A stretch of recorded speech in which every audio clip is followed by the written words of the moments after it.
Hey, this is Mike Diercksen from Proactive, and you're listening to the Building Byte podcast. Tune in as we spotlight our guest, Arnie Didier, co-founder and COO at Forest Business Network. Our episode is focused today on mass timber and the evolution in sustainable construction. For more information on this episode and others, please check out the Building Byte at www.buildwithproactive.com.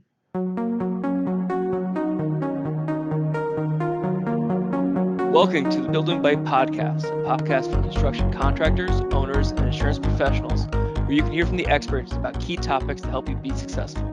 I'm Mike Diercksen, Manager of Marketing and Business Development here at Proactive. Our guest today is a thought leader in the construction insurance space, Arnie Didier. Arnie is the co-founder and COO of the Forest Business Network. Arnie, how are you doing today? I'm great. Thanks for having me. Glad you could be here. So before we get going in the show today, Arnie, we always like to give our guests the opportunity to explain a little bit about their background, about their career, kind of how they got to be where they are today. Would you mind filling our listeners in? No, I'd be happy to, Michael. So yeah, my degree, a long time ago is in wood science and forestry. And then I've got a public relations degree as well. So kind of a weird combination, but I spent the first 20 years of my career with Georgia Pacific. So I dealt with all kinds of, kind of building products from a big sense, little sense, all over the building product spectrum. I specialized in lumber, just from my background, and that was where my sweet spot was. And then around, I'm dating myself, about 1989, I started a new position for Georgia Pacific. We got into the engineered lumber space. At the time, you think of like I-joists and different products like that. That gradually led to different positions within Georgia Pacific, and then went on to leave the company, and we formed our own company with the Idaho Forest Group, and then proceeded to open and start Forest Business Network. So my partner is Craig Rawlings, and I have another partner, Tom Waddell. And we started that 17 years ago. And Forest Business Network is in the space of really communications. We're really a media company that we come from a background of industry people. Craig Rawlings' family built many of the sawmills across North America. His dad invented a product called the wood hog, which is basically a giant chipper. We feed the logs into. So we got a lot of sawdust in our blood, and that's what my background is. And we hosted conferences in Coeur d'Alene, Idaho, called the Small Log Conference. And that was a real industry-focused event around utilization of small diameter timber. And around 2015, we brought on some speakers in the industry, and specifically they were discussing mass timber and some of the things that are coming to North America. It was a pretty mature product in Europe, was getting more mature in Canada, and coming to the US in a big way. And we hosted at the time the first international mass timber conference it was, I guess, March of 2016. So that kind of gives a perspective.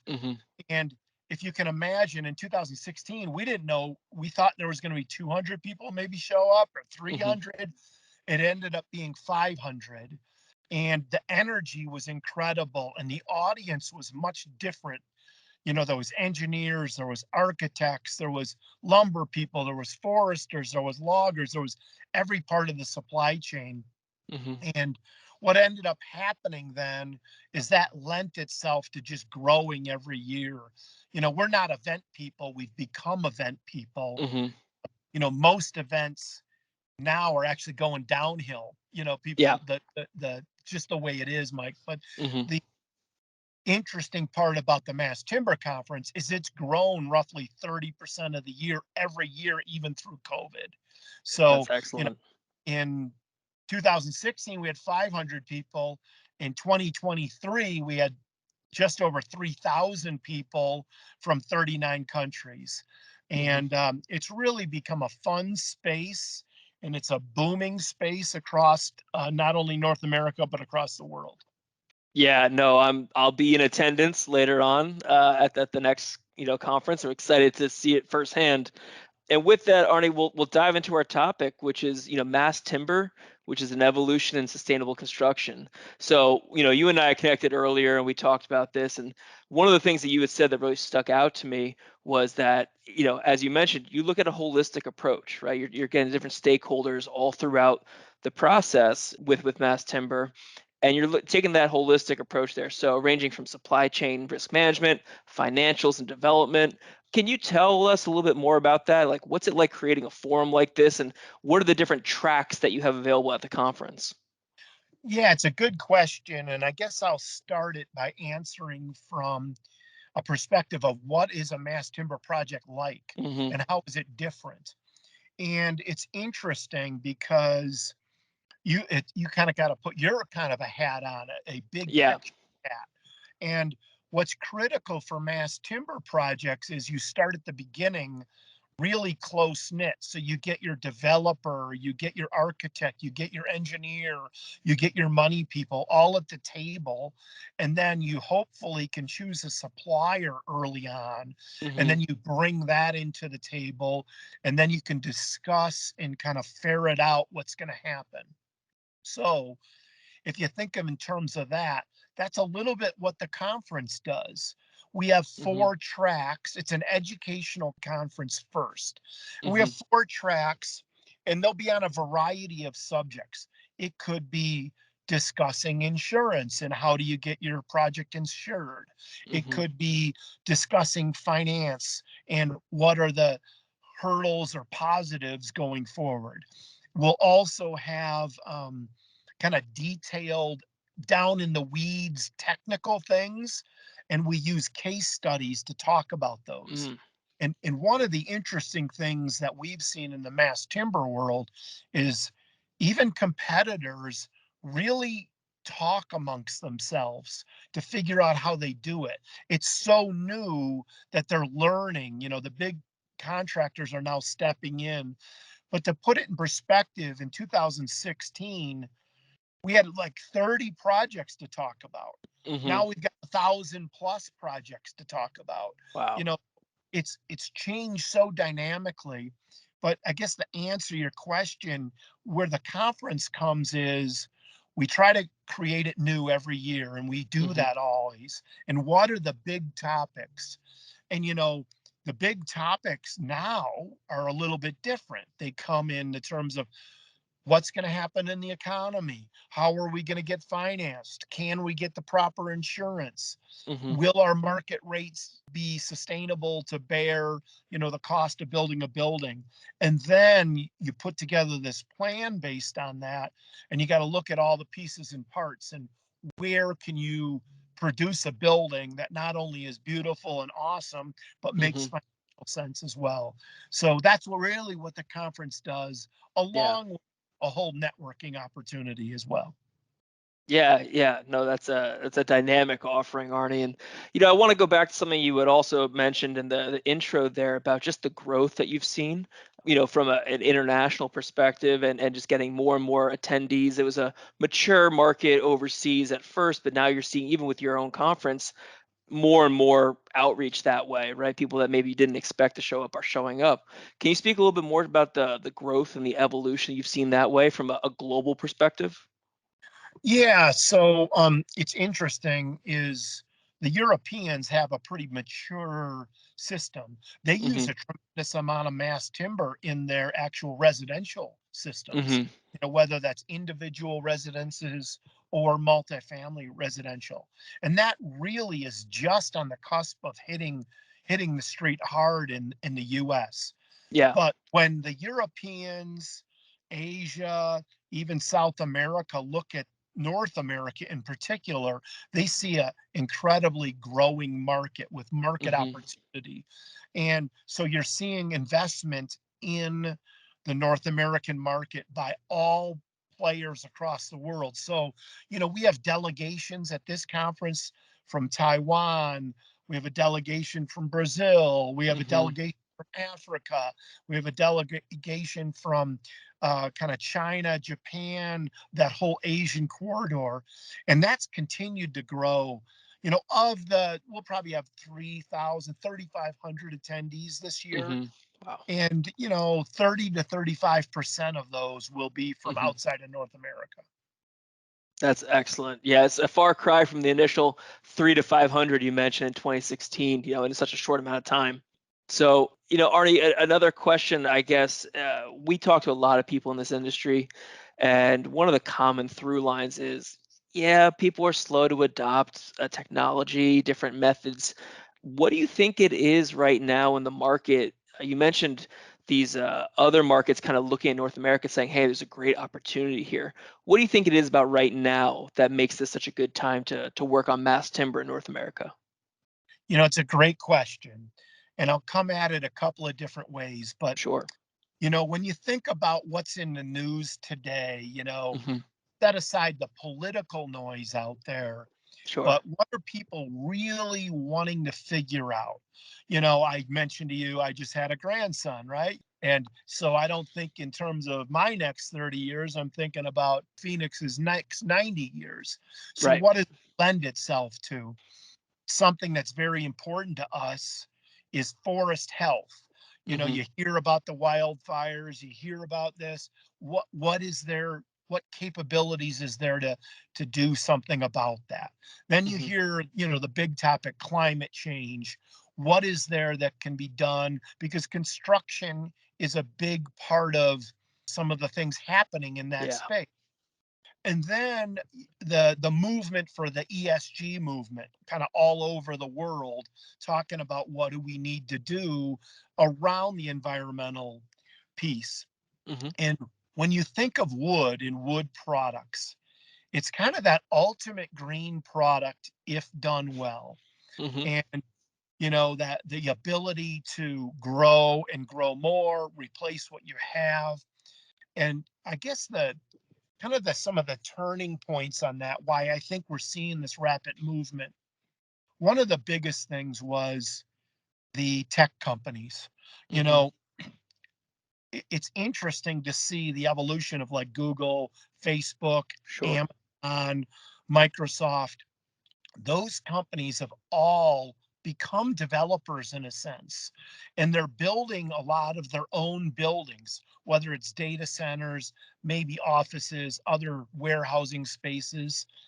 And they're looking at it as, how do you fit your ESG requirements? And Mhm. one of the central product categories that fits that is wood products. Mhm. But they want to be convinced, and we understand that. And it was interesting. I think it was 2019. We had the head of Google development on stage. Michelle Kaufman was her name. We had the Mark Wishney, who was with at the time the Nature Conservancy, and we had other folks at the table. Mhm. And Michelle's up there from a Google perspective saying, hey, we've done the research. We like what it looks like. And we go forward, we're going to be building buildings utilizing wood products and mass timber. And Facebook said the same thing. Amazon said the same thing. Microsoft, I think they've got 14 or 15 buildings already. Mhm. So you saw that. And then you heard Mark mention from the Nature Conservancy's perspective going, hey, we're okay with cutting down trees and using it and utilizing it for mass timber, unless you turn it into a parking lot. Then we Mhm. don't like that. And for Right. a lay person's perspective, I'm a forester, but a lay person's perspective, that makes a lot of sense. And I think what you're seeing is people want to live and build and work and recreate in buildings that they're proud of. And we're Mhm. seeing examples of that kind of across the country happening. And it's separating them from just the same old building being built as well. Right. Yeah, and I mean to that point, it's a renewable resource, but only if you plant after you use it. You can't pave it down, make it a parking lot, and say, well, look at us, it's mass timber. It's like, yeah, but the whole point was that you would backfill that and then would be using that down the road. So Yeah, they call it the ultimate double dip. You hmm take the wood out of the forest hmm and you sequester that in a building, and then you replant the tree to hmm regrow and do its magic again. It's a pretty interesting concept. hmm And in terms of, really understandable, it makes sense. And then you've got the other factors that come into play, you know, hmm off-site and then speed of delivery, you hmm know, beautiful building. Here's an interesting anecdote. One of the other people on stage, his name was David Ramos, who's with Adidas, the shoe hmm company, right? Sure. Just built their headquarters in Portland, Oregon, out of mass timber. So their office buildings, and they have actually a 4-story gymnasium. You can imagine with Mm. Adidas testing product, Yeah, what I'm have. sure. It's spectacular. But I was asking them about it, and I said, well, why mass timber? And they said it attracts talent. And I'm trying to figure that out. And they said, basically, what they explained to me was, we're fighting for the best IT talent. We're fighting for the best sales talent. We're fighting for hmm the best engineering talent. We also, maybe want the next LeBron James, whoever that is. But Right. what they could do is they could take a lot of pride in the buildings. One, they're beautiful, but the hmm story behind it was, Mm. extraordinary. That they could Yeah. tell the story about the wood, why they chose it, what the sustainability story was, and then they had legitimacy and data hmm behind that. It's a pretty cool concept. Yeah, it lends itself to being on the cutting edge, right? And if you're looking for talent who's always looking to push boundaries, being on the cutting edge in the building that you work in, it's a strong indicator that the company's mindset's in that position as well. Right on. Yeah. Well, and speaking of that building and others, one thing I wanted to talk to you about, I think is a fascinating idea, but you have the live builds at the conference. So it looks like this year there's some sponsorships. It looks like Swinnerton, USG, and Aon are going to be sponsoring those events, and you actually get to take the conference goers to a live build. Yeah, so we do a couple of different things. The conference is it's essentially 3 full days long. The first day is tours of buildings. hmm So we do a variety of buildings that we'll visit, both in construction and built. We're hmm also doing a forestry tour, so you can go out in the woods and see where the wood comes from. And then we have a couple of manufacturing facilities that we're visiting. A company called Trillium Woodwork, who actually uses the scraps from the projects to design and build decorative items out of it. hmm And then there's another company, Freers. A lot of people in the business know Freers because Sure. they've been in the wood business for years, but they are in the, it's called MPP, mass plywood panels. hmm It's basically like, no, I guess one term people use is like a LVL on steroids or a hmm plywood on steroids. It can go, 24 inches deep, 10-foot wide, 48-foot long, and Wow. incredible uses for that. But to that point, what the exhibit hall has become is an extension of the educational tracks. And our co-producer is a company by the name of Woodworks. And hmm Woodworks is a unique company in that they provide, it's actually free technical support on projects.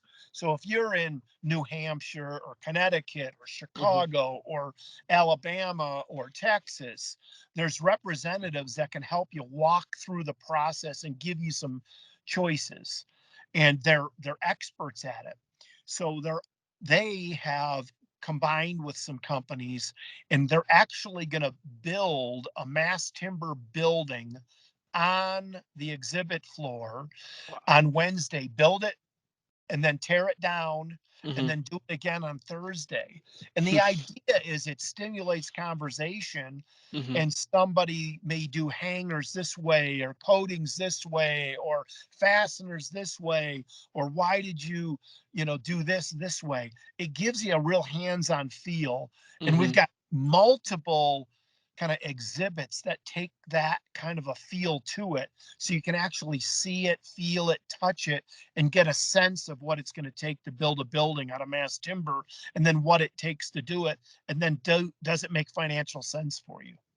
It's like the ultimate proof of concept, right? Instead of, hey, here's the blueprint, here's kind of what it could look like. It's no, we're gonna do it.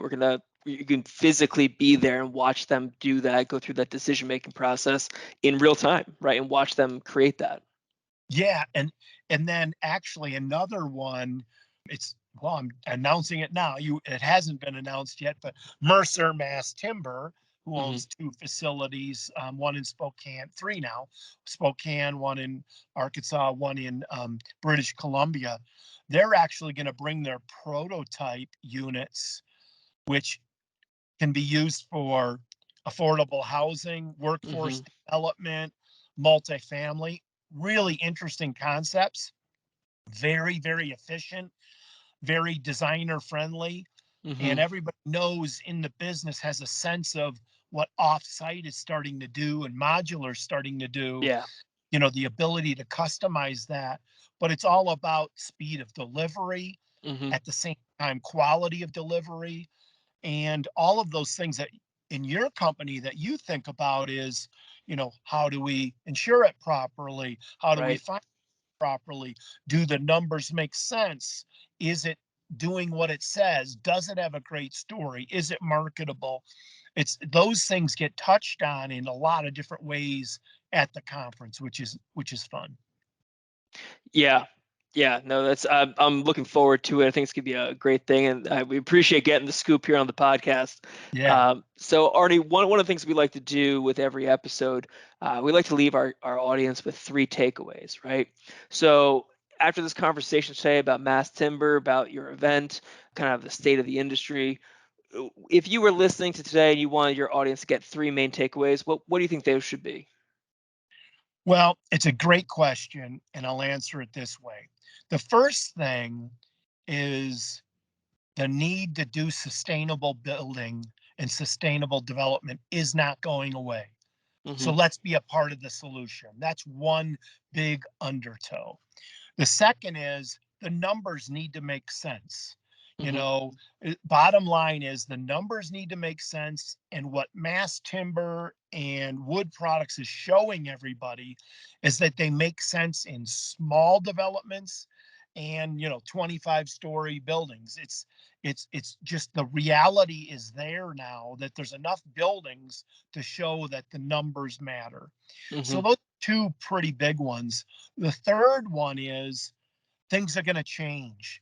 Hmm. And what we see is specifically to the residential and multifamily space, we see the changing happening and the reality of that happening. So, as you think about that, if in your space, in any of the construction space, that's just something that drives the whole space.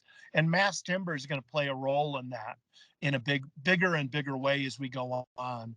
Um, for the conference itself, it's fun because you get to see so many people in one spot. Hmm. We're March 26th to the 28th. We're hosted at the Oregon Convention Center. We have the entire convention center. I think the last count, there's 160 or so exhibitors from all parts of the space. And what's cool about it is you actually have the time to discuss things. We have long breaks. We have a long lunch hour.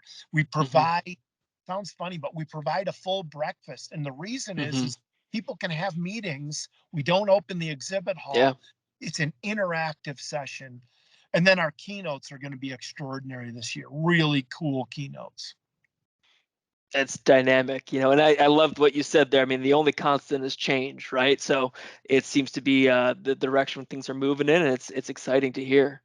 But what about an action item? I think we kind of touched on that a little bit there, but if I was listening to this podcast and I said, it was pretty interesting, I wanted to learn a little bit more. What's the first step? Like, where would I want to go to get that information, or where would I start thinking Yeah. about? Two or three places that I would suggest. The Hmm. Woodworks website is full of information, all kinds of depth. And then there's another kind of sister company called ThinkWood. They both are, ThinkWood's really into the education of wood products, and Woodworks has a little bit more project engineered architecture focus. Those two resources are extraordinary. And then there's another one that we actually host called the International Mass Timber Report.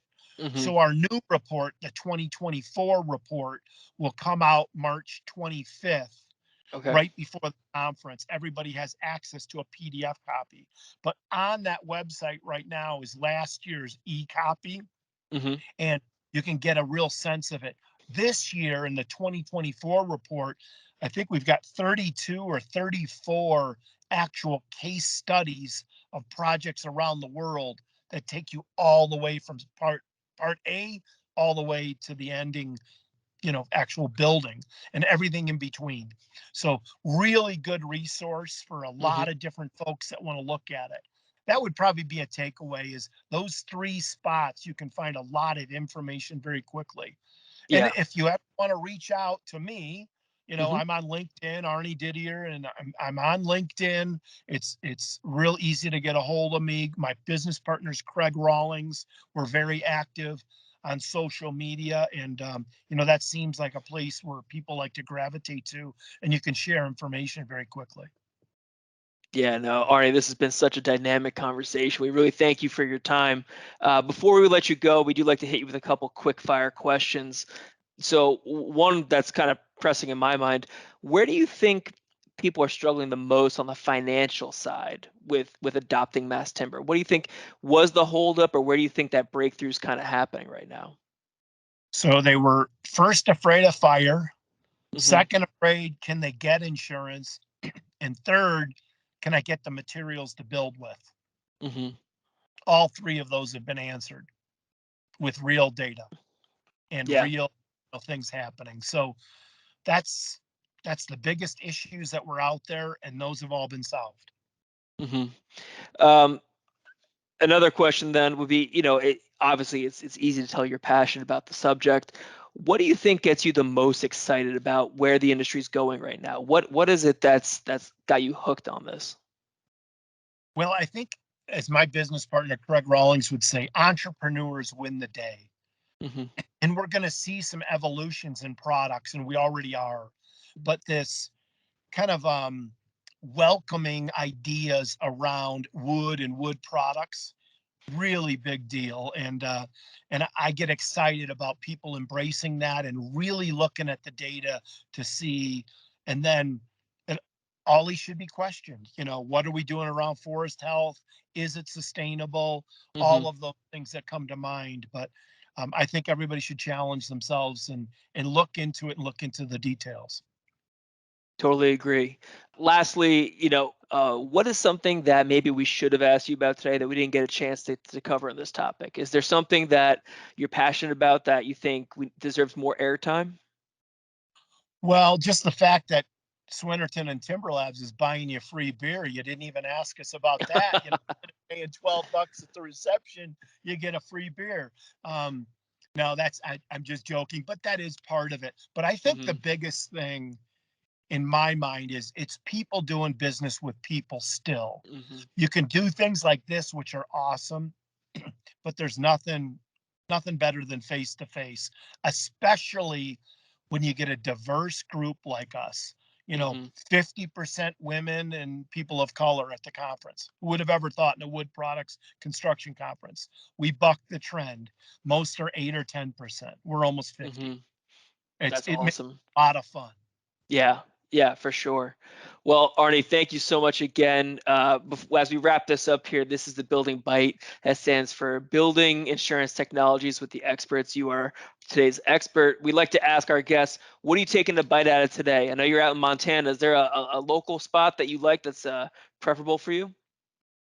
Craft beer is not too bad. So any place like that. Any craft beer spot. I love that. Right on, brother. Yeah. Well, Arnie, thank you again. I know you mentioned before, one more time, if our listeners want to connect with you online or reach out, where's the best place for them to hook up with you? Probably on LinkedIn. So just look up Arnie Didier, Didier, and I'm all ears and ready to help. Any question's a good one. Excellent. Thank you very much, Arnie. Appreciate it. Appreciate it, Michael. Thank you for listening to The Building Bite. This podcast has been brought to you by Proactive. Check us out on thebuildingbite.com, where you can subscribe to our newsletter and follow us on social media for all future The Building Bite news and updates. You can also find us on your favorite apps, including Apple and Google Podcasts, Spotify, Stitcher, TuneIn, and Amazon. If you have ideas for episode topics that we should cover on the show, or you know somebody who would be a perfect guest, let us know at connect@thebuildingbite.com.